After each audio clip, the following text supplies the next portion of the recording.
desechables. La capa más externa es la capa molecular.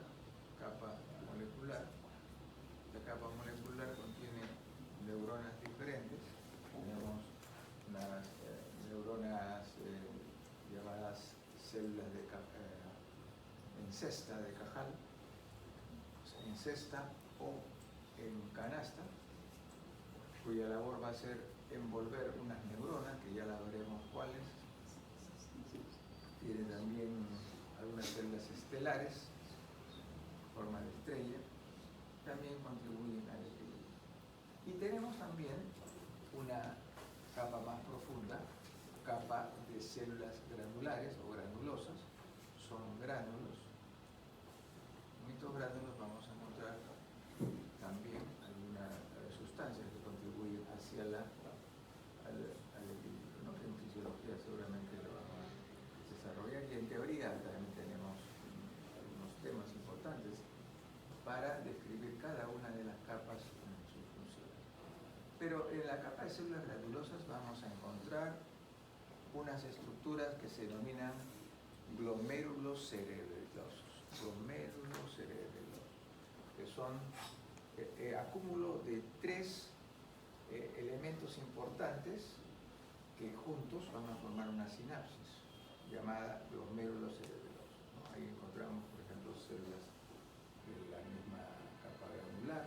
Vamos a encontrar axones que provienen de lugares un poco más distantes, como el cerebro, etc., unos axones muy largos.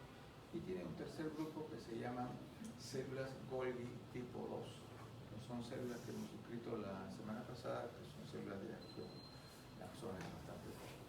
Bueno, y juntos, estos tres elementos formarán lo que se denomina los glomérulos cerebelosos. Entre las dos capas, entre la molecular y la granulosa, capa granulosa, vamos a encontrar una tercera capa, que es la capa de células de Purkinje.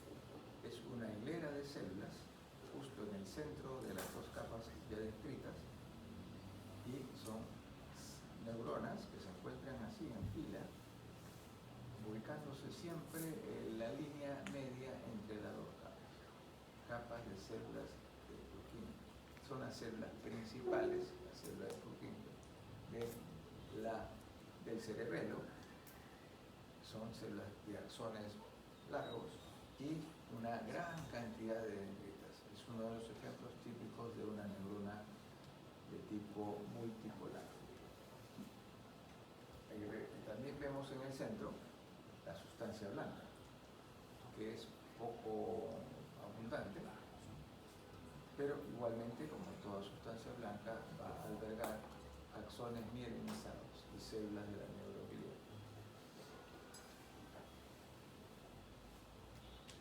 Entonces, de la corteza cerebelosa, que viene a ser la sustancia gris, y la sustancia blanca en el centro.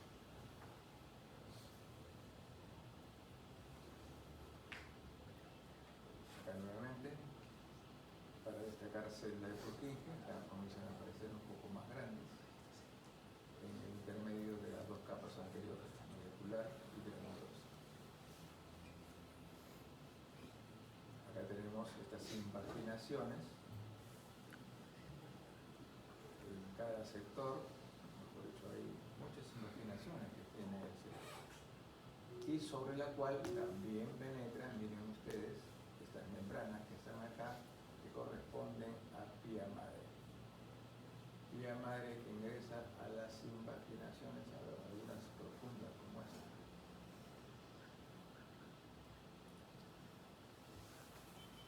Nuevamente tenemos, con otra coloración, tenemos la capa molecular, tenemos acá la capa granulosa y la capa de células de Purkinje.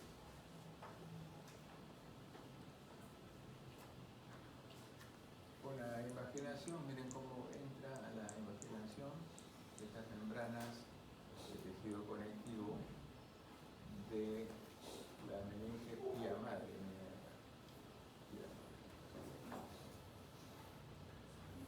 Ya con mayor aumento tenemos acá las células, una célula de Purkinje. Esta célula de Purkinje envía sus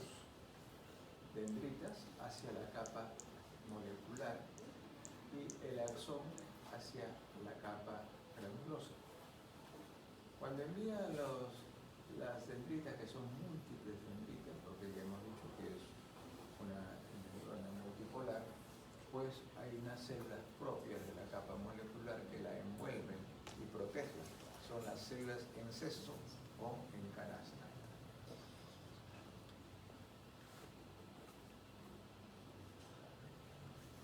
Célula de Purkinje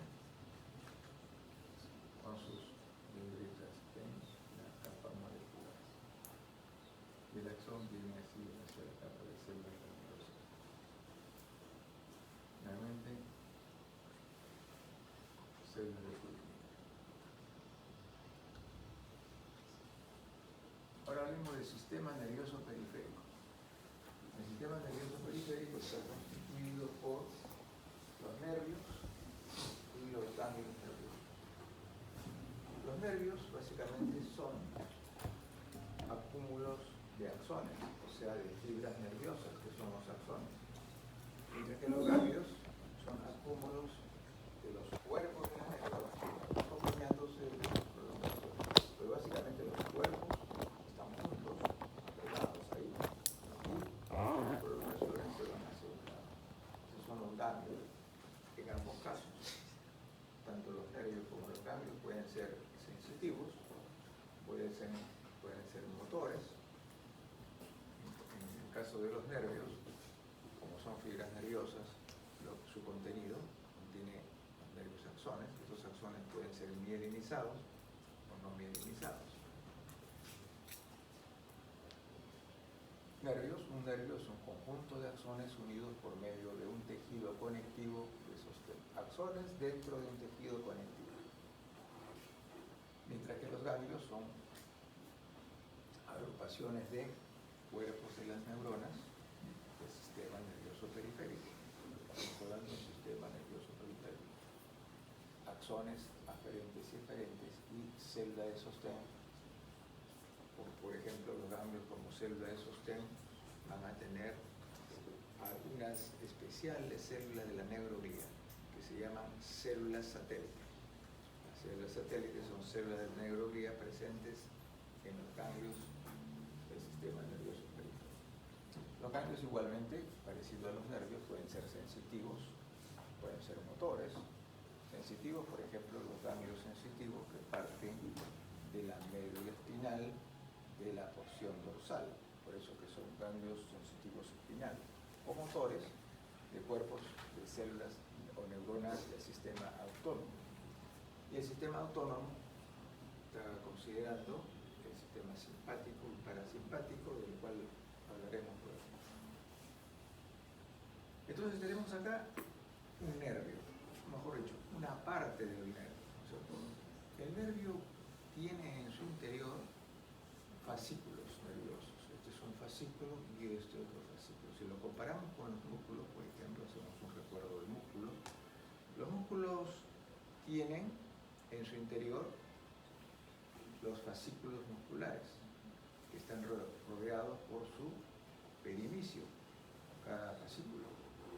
Y cada fascículo en su interior tiene las fibras musculares rodeadas por su endomisio. Algo parecido pasa con los nervios. Los nervios tienen en su interior fascículos nerviosos, rodeados por su perineuro, ya no perimicio, sino perineuro. Y dentro encontraremos a los axones, que pueden ser mielinizados o no mielinizados. Y los axones, que sean de los dos tipos, mielinizados o no mielinizados, también tienen su propia envoltura, que es el endoneuro. Estos fascículos no están juntos unos con otros, están sobre un tejido conectivo que se encuentra acá. Tejido conectivo. Entonces, el interior del nervio, fascículos nerviosos, con su perineuro. Dentro de cada uno de los fascículos encontramos axones. Los axones tienen su propia envoltura endoneuro. estos fascículos se encuentran dentro del nervio, entre haces de tejido conectivo.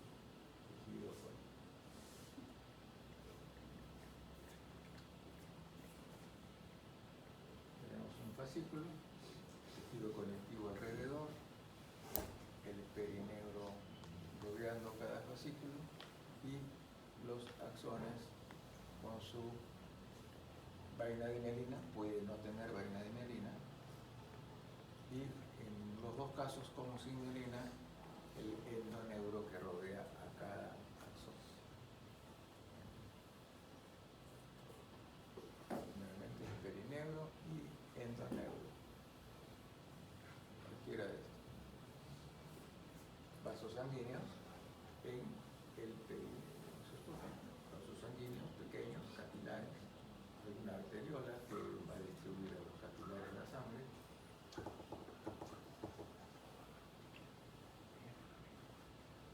Y acá tenemos lo que hemos estado viendo, son nervios en corte transversal, por eso que lo vemos bastante, distinguimos mejor ahí las estructuras, porque el corte es transversal y el nervio lo vemos casi todo, pero una parte. En cambio acá lo vemos el corte longitudinal.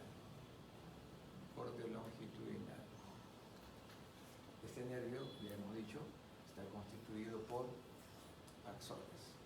Los axones son estos. Estos son los axones. Múltiples axones. Esos núcleos que ven de acá son de células de Schwann. Las células de Schwann son las células que elaboran la mielina en el sistema nervioso periférico. Pero están presentes aún si el nervio no tiene mielina, o los axones no tienen mielina. Siempre están presentes. Algunas veces, muchas veces, porque la mayoría de axones sí tienen mielina. Entonces tenemos acá núcleos de las células de Schwann. Miren la disposición de los axones ondulantes, como bolas. Fibras nerviosas o axones, componente principal de un nervio periférico. Sección longitudinal de un nervio periférico de pequeño calibre mostrando la característica apariencia ondulada, ¿no? Este es un axón, como este es el núcleo de una célula de Schwann que está mielinizando el axón. Acá tenemos fibras nerviosas, axones, fibras nerviosas, axones y con su vaina de mielina. Núcleos de la célula de Schwann se encuentran sobre cada axón para mielinizarlo, o a veces no lo mielinizan. Acá nuevamente, esta vez estamos viendo nuevamente el axón acá, la vaina de mielina que lo encierra, y los nódulos de Ranvier, que ya sabemos que son tramos del axón, en el cual ese axón no tiene mielina, ¿no? Justamente ese nódulo de Ranvier, esa ausencia de mielina en determinados tramos del axón es para recorrer la conducción nerviosa de una manera más veloz, ¿no? Aumenta la velocidad de conducción nerviosa, evitando el pasaje sobre la mielina. ¿Sí, oye? Corte transversal, hemos visto hace un momento sus dos diapositivas, corte longitudinal. Vamos a verlo ahora, corte transversal.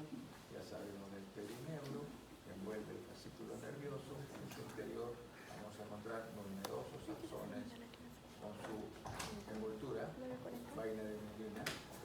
Acá, bueno, este es de aquí se ha extraído para agrandar la muestra. Acá tenemos el axón en el centro y la mielina alrededor. Y acá hay algunos remanentes de la vaina de mielina. Es decir, no toda la mielina que tiene se observa, en el corte histológico, porque siempre cuando llega a la sala de laboratorio de patología o histología, llega por ejemplo con grumos, con sangre, con secreciones, y hay que darle una limpieza para poder observar mejor. Y en esa limpieza puede llamarse anemia, sobre todo vasos sanguíneos, ¿no? Hay que tener cuidado de conservar lo más posible sus características. Okay.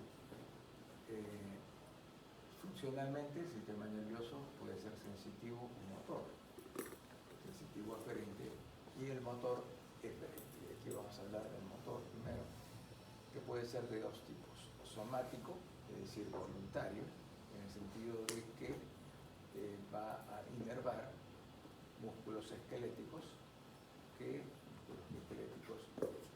van a actuar de una manera voluntaria, ¿no es cierto? También los superiores y superiores, pero también autónomo, que es involuntario. Los músculos también, pero el músculo liso, el músculo cardíaco. Entonces acá intervienen ganglios autónomos. Estos ganglios autónomos van a llevar la información del sistema nervioso hacia el músculo liso, el músculo cardíaco para la contracción muscular y hacia las glándulas para que emitan sus secreciones. Los ganglios pueden ser, hemos dicho, 31 pares de ganglios espinales y de 12 de los nervios craneales.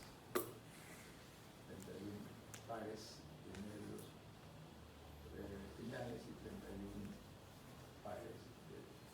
12 pares de nervios craneales con su respectivo tamaño. Los ganglios pueden ser sensoriales, como son los espinales dorsales, recuerdan ustedes, de la médula espinal, espinales viene de la médula espinal, la parte superior, que es posterior y dorsal, es sensitiva, y ahí provienen ganglios sensoriales. Y los ganglios autónomos son los motores. Cuando se escucha el sistema nervioso autónomo, hay que ligarlo con motor y hay que ligarlo con simpático y parasimpático. Entonces tenemos acá una imagen de médula espinal. ¿No? Es un corte de la médula espinal porque por acá continúa la médula. Acá seguimos viendo sustancia blanca, sustancia gris, y de la médula van a partir en la parte superior dorsal. Vamos a ver los ganglios espinales dorsales sensitivos, que son estos, y de la parte ventral, las raíces ventrales, que son motoras, ¿no? Como vimos en una imagen inicial. Todo lo que es superior es sensitivo y todo lo que parte anterior, ventral, son motoras. Entonces los ganglios pueden ser de la raíz dorsal sensitivos o pueden ser ganglios autónomos, motores. Los ganglios de la raíz dorsal, miren ustedes que es un ganglio, hemos dicho que es un acúmulo de cuerpos de las neuronas. Acá están acumuladas los cuerpos de las neuronas. Y sus prolongaciones se encuentran también en el ganglio, pero hacia un lado, ¿no? Acá se agrupan y las prolongaciones vienen y se juntan para acá. Entonces tenemos acá el ganglio con todas sus características, con sus núcleos. Vienen también sus células de la neuroglía, que son células satélite. Las células satélites son células de la neuroglía que están presentes en los ganglios, tanto sensitivos como motores. Dice ganglio de la raíz dorsal, sensitivos. Y lo vemos así, entonces, acúmulo de cuerpos neuronales con sus células de la neuroglía, en este caso células satélites. Los ganglios espinales son ganglios sensoriales, alojan cuerpos celulares unipolares, es unipolar, es decir, que tiene un axón de los cuales se desprende abajo de sus terminaciones y abajo de las glándulas. Entonces tenemos acá, aloja cuerpos celulares unipolares y no reciben sinapsis. Y las células satélite que las acompañan son células de la neuroglía, de las neuronas del sistema nervioso periférico, como estas células satélite. Y acá cambio, pero esta vez autónomo motor. Por definición, los cuerpos de las células nerviosas de ganglios autónomos son de función motora, porque causa la contracción del músculo liso, músculo cardíaco o la secreción glandular. Entonces tenemos acá cuerpos neuronales que corresponden a ganglio, y fíjense que tienen una actividad mayor, ¿no?, de retículo endoplasmático rugoso por la presencia de bastante intensidad de coloración de los cuerpos siempre acompañándose de sus células satélites, que son células de la neuroglía. El sistema nervioso autónomo se divide en nervioso simpático y parasimpático. El sistema nervioso simpático se prepara el organismo para tener una actividad bastante, digamos, intensa, aumentando la presión arterial, la temperatura, aumenta la frecuencia respiratoria, frecuencia cardíaca, el pulso, dilata las pupilas, pero en cuanto a las vísceras sí disminuye la actividad en las vísceras, disminuyendo el peristaltismo intestinal. En cambio, el sistema nervioso parasimpático, siendo un antagonista del simpático, va a hacer el efecto contrario a lo que hace el simpático, ¿no? Entonces va a disminuir todo aquello que hemos nombrado que incrementa el simpático. Sin embargo, también es antagonista cuando decíamos que el sistema nervioso simpático desacelera la función visceral. Entonces el parasimpático va a incrementar las acciones y funciones de las vísceras, siendo también entonces antagónico aún en lo que se refiere a la función de las vísceras, básicamente aparato digestivo sobre todo, ¿no? Entonces este señor está siendo saltado en este momento, y en ese mismo instante va a comenzar a funcionar el sistema nervioso simpático, aumentando todas esas actividades